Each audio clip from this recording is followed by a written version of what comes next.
O ministro da Fazenda, o senhor Fernando Haddad, deve levar ao presidente Lula, estava previsto pelo menos ontem, né? Levar ao presidente Lula a proposta de compensação de isenção do IOF acertada com as lideranças do Congresso em reunião no último domingo em Brasília. O governo e os parlamentares concordaram em aumentar a tributação das bets, das fintechs e de alguns títulos de crédito. Essa proposta, segundo o governo, visa compensar a arrecadação que viria do aumento do IOF, proposto no final de maio, que seria recalibrado e novamente apresentado por meio de medida provisória.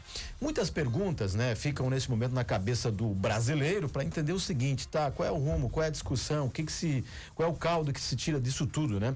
Nós convidamos o professor de economia, o professor Fabiano Dantas, para a gente conversar, né, sobre esse tema, para fazer uma avaliação dessa discussão nesse momento. Professor Fabiano, bom dia, bem-vindo à Jovem Pan, obrigado pela sua presença, meu caro. Bom dia, Marcos, bom dia, César, bom dia a todos os ouvintes. Tentar explicar um pouquinho, né?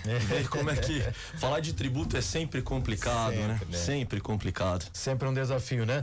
Professor, pelo que o senhor tem acompanhado aí até na imprensa, né, no cenário nacional, enfim, qual é a avaliação que o senhor faz desse primeiro momento, né, diante dessa nova aposta, digamos assim, do governo em relação à economia no Brasil, hein? O primeiro decreto, ele pegou muito mal, principalmente na parte da antecipação de recebíveis. Então você tem um crédito, uma operação financeira sim, mas relacionada a crédito produtivo, que tem ligação com a atividade das empresas.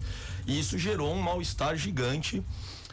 Então, de alguma forma, tentou-se remodelar esse decreto para poder evitar esse tipo de impacto na atividade produtiva, né? Então, a ideia, pelo menos a priori, foi essa.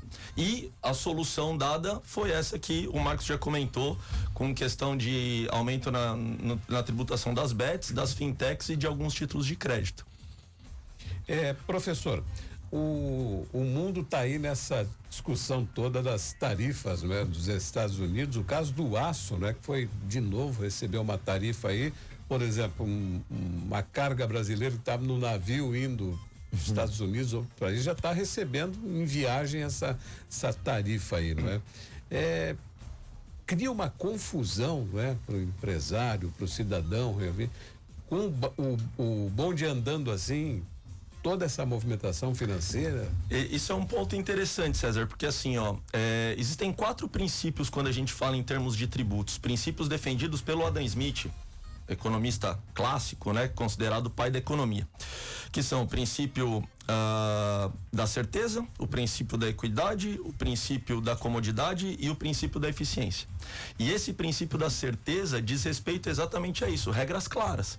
E quando nós temos muitas mudanças de regras no meio do caminho, né, com o jogo acontecendo, isso acaba gerando essa confusão e problemas para o contribuinte, para quem paga o tributo. Aqui no Brasil nós temos um grande problema quando a gente fala do nosso sistema tributário, que é a complexidade do nosso sistema tributário. Ele gera custo para o contribuinte. Então eu quero pagar o tributo, eu estou disposto a pagar o tributo, mas eu tenho que pagar para pagar o tributo.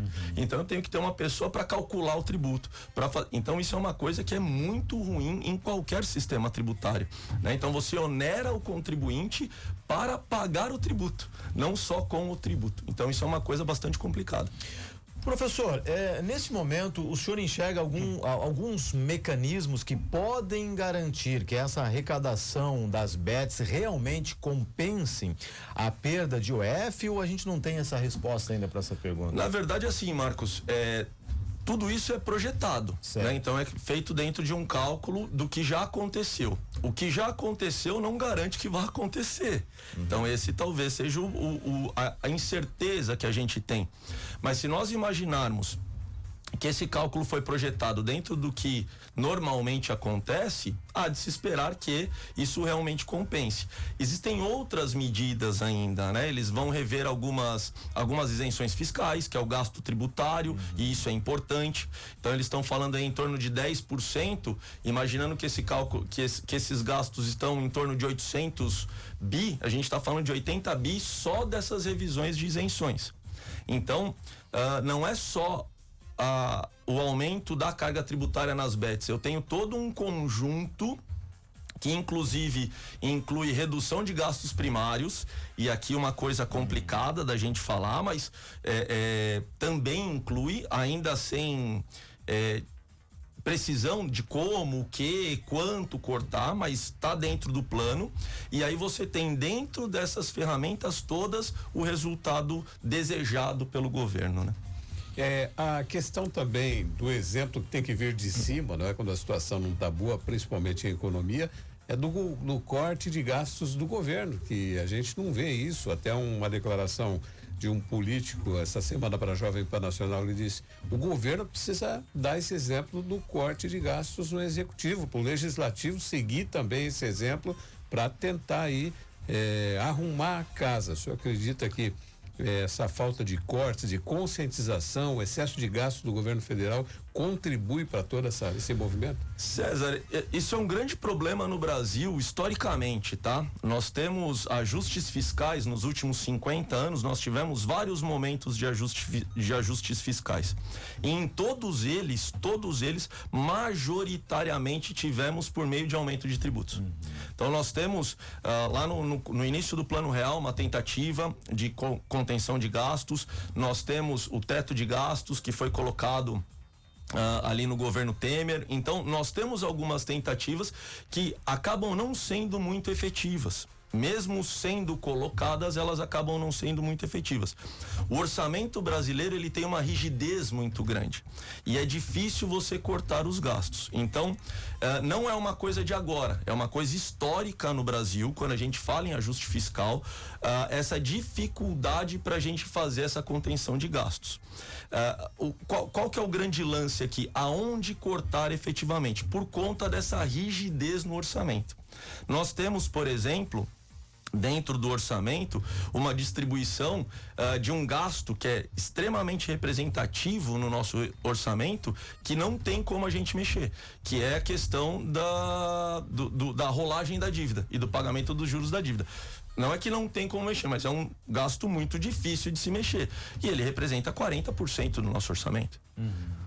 Então é algo que a gente precisa de alguma forma também conversar a respeito. Então o orçamento como um todo no Brasil, existem várias despesas discricionárias, né, que são despesas obrigatórias e tal, que você precisa de alguma forma rediscutir. Então, para conter gastos, não é pura e simplesmente cortar, nós precisaríamos de uma mudança estrutural realmente, para que a gente conseguisse fazer um corte de gastos relativamente representativo. Professor, eu sei que o senhor não é vidente, né? Não tem bola de cristal, enfim, mas a pergunta que o ouvinte deve fazer neste momento é o seguinte: diante de toda essa discussão que a gente tem, diante de todas essas movimentações do próprio governo, do próprio ministro, essas articulações lá com as lideranças, e aí teve um líder que falou: não, nós não vamos aprovar nada disso que o ministro está falando, enfim. O que esperar da economia brasileira ainda para 2025, nesse segundo semestre que iniciou recentemente, com base nisso tudo que a gente vê nessa discussão? Qual seria a aposta do senhor nesse momento? Bem, Marcos, é bem difícil, né? É a pergunta do milhão. É de 1 milhão.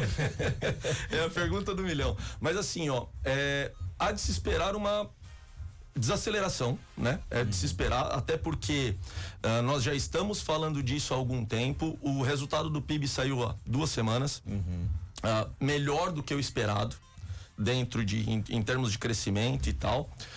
Ainda no caso ali, com uma participação muito boa da agricultura, que não tinha sido muito boa nos resultados anteriores. Então a gente precisa olhar com cuidado o resultado final, né? Eu sempre falo isso para os meus alunos: os números, eles às vezes, dependendo de como nós olhamos para eles nos enganam.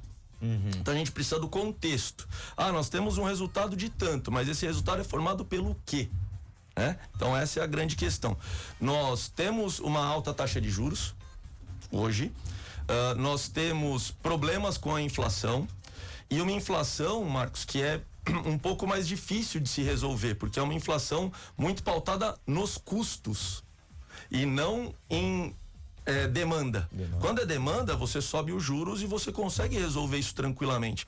Quando nós temos uma inflação pautada nos custos, os alimentos, por exemplo, com problemas de safra, de custos e tal, nós temos um problema de inflação um pouco mais complicado de se resolver. E a taxa de juros, ela não resolve perfeitamente esse lance da inflação, por ser uma inflação majoritariamente de custos, e massacra a atividade econômica. Então nós temos aí um cenário que eu não gostaria de falar isso, mas ele não é dos mais animadores. Mas como a economia vem com uma certa pungência, com uma certa força, há de se esperar que essa desaceleração não seja tão grande e nós terminemos o ano, este ano ainda, com um resultado razoavelmente bom. Essa é a expectativa, né? Pelo menos. Professor, obrigado pelo bate-papo com o ouvinte da Jovem Pan. Sempre bom recebê-lo aqui para a gente conversar sobre esses temas. E a economia é isso, né? Daqui a pouco, na semana que vem, tem mais uma decisão, uma novidade. Aí muda todo o cenário, expectativa novamente. E é assim mesmo, a gente sabe da complexidade, mas tem que se pautar, tem que se conversar, tem que tentar buscar o melhor aí pro país. Obrigado, professor, pela sua presença. Eu que agradeço, e é isso, né? Os economistas sempre usam uma expressão chamada ceteris paribus, todo mais constante. Então, se muda alguma coisa, acaba mudando tudo, infelizmente. Obrigado, professor. Boa semana. Valeu, obrigado. Boa semana.